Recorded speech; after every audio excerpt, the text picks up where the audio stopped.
The place where you really begin to see an attitude that resembles what's in the 13 American colonies, and it was actually, as far as we know, at least in one of them, one case of these islands, that it was directly influenced by the protests in the American colonies, and that is in the islands of Nevis, St. Kitts, and Montserrat.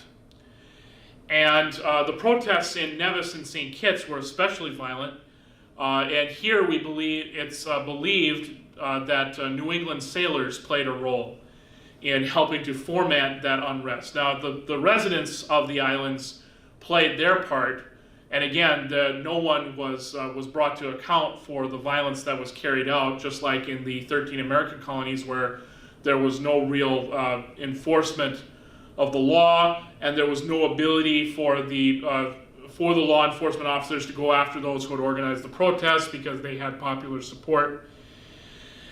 And so you see a lot of that same thing again in Nevis, St. Kitts, and Montserrat. And again, as far as we know, there was a great influence from New England sailors in helping carry out this protest, and so on. And finally,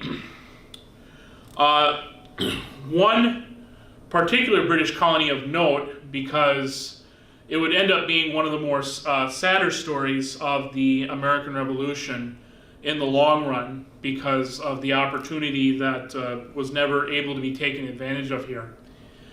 One British colony that was actually one of the British island colonies that was inspired, like truly inspired, by the example of their by their American brethren, were the colonists on the Atlantic island of Bermuda.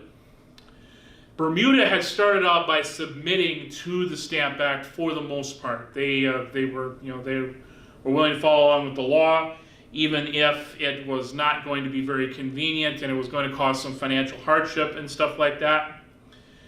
However, the negative economic effects began to become clear very, very quickly.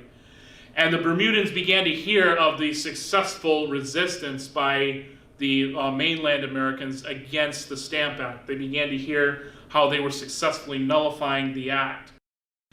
And that defiance would end up inspiring the Bermudans to also defy the Stamp Act, and eventually they would make it so that the act could no longer be enforced. And this would connect the Bermudans with the American colonists for a time,